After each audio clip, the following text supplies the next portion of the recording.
Assalamualaikum dear students, welcome to your channel The Anatomy Canvas, and in today's class I am going to discuss with you the histology of the eye. So in today's class we will see the histological structure of the retina. So as you people know, there are the three tunics of the eye.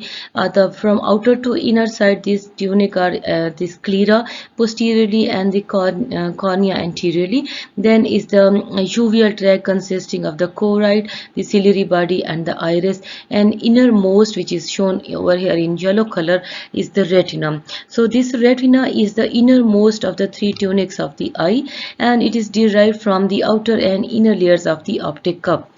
Basically, it consists of the two layers, the neural retina and the retinal pigment epithelium.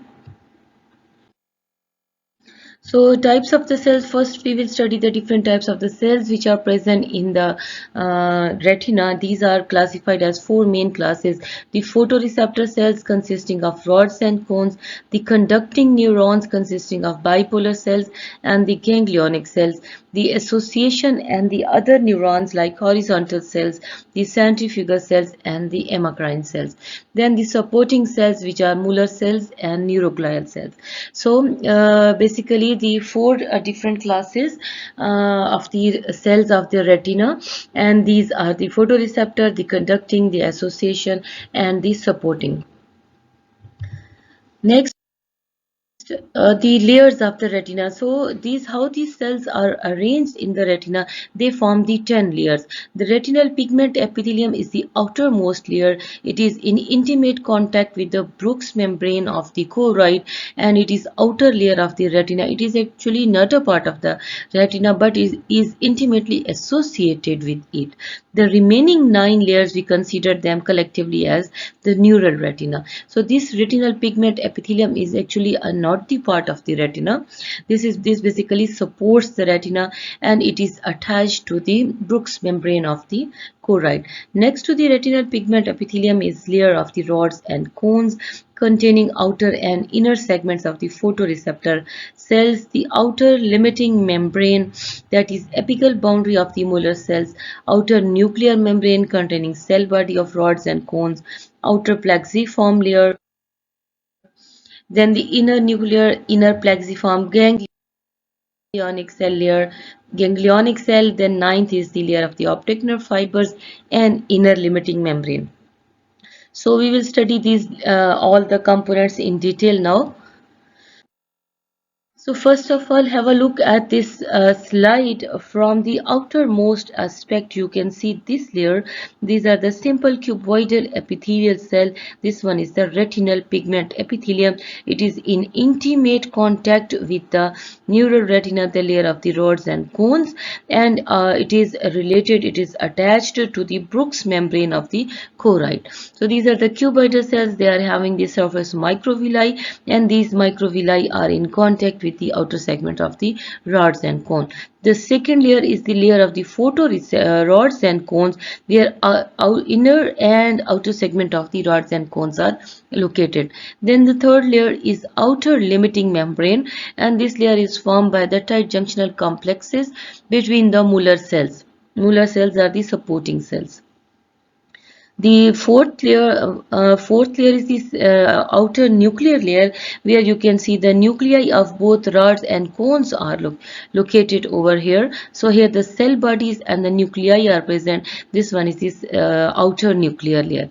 Then next is the outer plexiform layer. So in this layer you can see that the processes of the rods and cone cells have synaptic junctions with the other cells like the horizontal cells, the bipolar cells and the amacrine cell. So this outer plexiform layer is actually the layer where there are the synaptic junctions between the process of rods and cones and the other cells.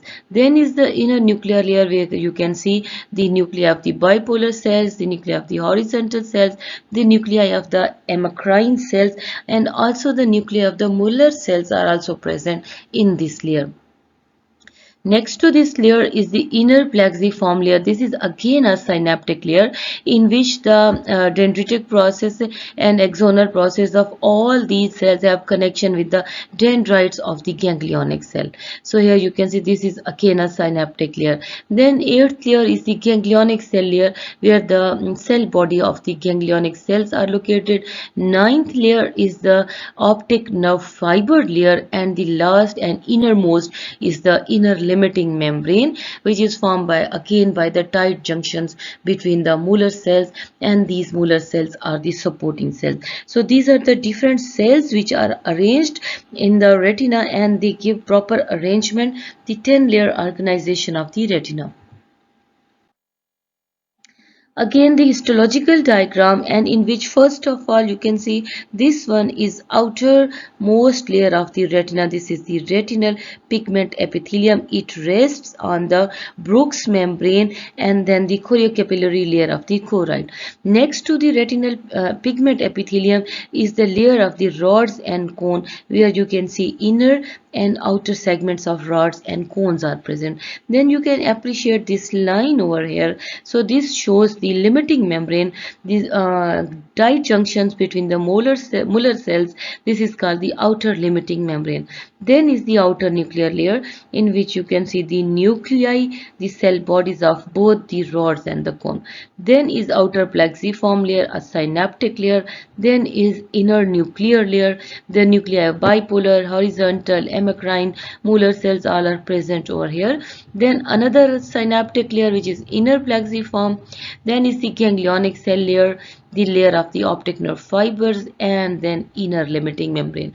So previous slide was the diagrammatic presentation, and this slide is H&E stain section of the eye. Again at low magnification you can see all of the layers of the eye. So from the outer aspect, first you can see these are the skeletal muscle, the section of the skeletal muscle. These are the extraocular muscle. Then you can see over here these are the layers of the sclera. Then you can appreciate this is the choroid, and at this level the layers of the retina starts. So the retinal pigment epithelium and all the 10 layer. This one is the low magnification of the slide of the retina, of the slide of the eye. Again, the diagrammatic presentation along with H&E stain section to show you the details. So first the retinal pigment epithelial cells. In this diagram you can see again these cells are lying on the Brooks membrane. They are simple cuboidal cells. They have apical microvillus processes which are in contact with the outer processes of rods. And again important point is that these cells have the zonula occludens and zonula adherence with each other, and because of this tight junction they form the blood retinal barrier. This is again your MCQ, because certain substances are restricted to come to the retina. So the tight junction between the retinal pigment epithelial cells provide the basis for the blood retina barrier. Then you can see these are actually the rods and cones. They are nuclei which are present over here. Then the inner segment and the outer segment. So this area is the area where the inner and outer segments of rods and cones are present. Here you can appreciate this layer over here like this. Then is the layer of the limiting membrane. So you can appreciate this in yellow color. This long cell, this is the molar cell. This is the supporting cells. It supports all of the cells which are present in the retina. Either they are the photoreceptor cells or they are conducting cells, so they are supported by the molar cells. So the junctional complexes between the molar cells forming at outer aspect, they are forming the outer limiting membrane, and over here they are forming the inner limiting membrane. Then the layer of the nuclei where the cell bodies are located, which is called the outer nuclear layer. Then the plexiform layer. Here you can see in H&E stain section like this. Again you can appreciate different types of cells. This one is horizontal cell. These are the bipolar cells which are present. These are the amacrine cells. Then next is another layer, that is the inner plexiform layer, the layer of the ganglionic cell, layer of the optic nerve fibers, and inner limiting membrane.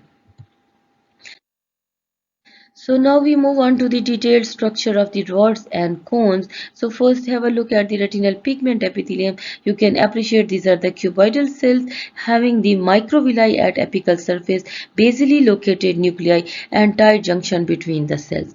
Then look at the cell. These are either rods or the cones because of the outer process, the shape of the outer process, which may be cylindrical or conical in shape. So because of this shape, these cells are given the name the rods and cones.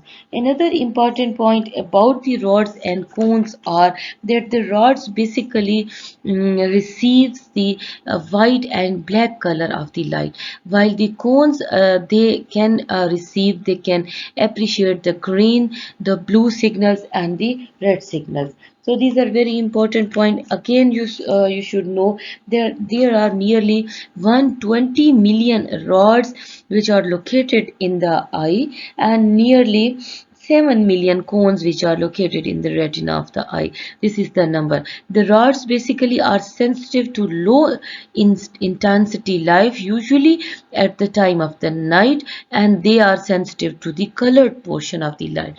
They give the actual colored visual aspect of the different objects. Then you can see the different segments of the rod. So here you can see the cell body of the rod which is present over here, also the cell body of the cone which is present. Then this segment is inner segment and this segment is outer segment. Again, this one is outer segment and this is the inner segment, and at the junction of the inner and outer segment there is the connecting stalk which is present, and this has the calyceal process. This calyceal process is the process of the inner segment which goes downward to surround the proximal portion of the outer segment. This outer segment contains the optic pigments in the form of the disc. These discs are present in rods and cones. In the rods these are the rhodopsin, and in case of the cones these are the iodopsin. Then we move on to the inner segment. This inner segment again divided into two components. The one which is outer is called ellipsoid and one which is inner is called the myoid. In the ellipsoid segments, large number of mitochondria are present, and in the myoid segment, large number of the Golgi apparatus along with the rough endoplasmic reticulum and the polysomes are present. So please remember the outer segment is mainly the sensitive to light, while the inner segment of the rod, both the rods and the cones is responsible for the metabolic support of the outer segment. Here you can see the nucleus of the cell and the outer fiber and the pedicle. So this is the detailed structure of the rods and cones.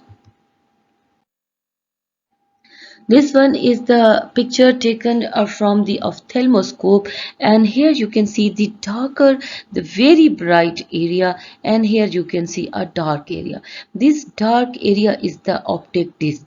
This is the area from which the optic nerve emerges from the retina. So here the rods and cones are absent, and this area is given the name of the blind spot of the eye. Just 2 millimeter lateral to this is the very bright area which is called the fovea centralis. This fovea centralis contains maximum number of the cones. These cones are very orderly arranged and they are very tall over here. So this is the area of highest visual equity. So please remember these are your MCQs, and these are again your the learning objectives in your KMU module. So please concentrate on these topics. The optic disc do not contain rods and cones. This is the blind area, while the fovea centralis, and in the center of the fovea centralis you can see the macula lutea which is present. At these areas the cones are orderly arranged, they are at highest number and they are very tall. This is the area of the maximum visual acuity. So at the periphery you can see the retinal blood vessels which are present. Then the different section, this is the H&E stain section of the rods and cones. Here you can appreciate another thing, the larger blood vessel which is present in the ganglionic cell layer. So from here we start the retinal pigment epithelium layer of rods and cone, outer limiting membrane, outer nuclear layer, outer plexiform, inner nuclear layer, inner plexiform layer of the ganglionic cell, optic nerve fiber, and inner limiting membrane. Here you can see this is the area of the this is the area of the macula lutea, the fovea centralis, which is present, and at this area the cones are orderly arranged and they are very tall. This is the area of the maximum visual acuity. Again, this is the area of the optic disc.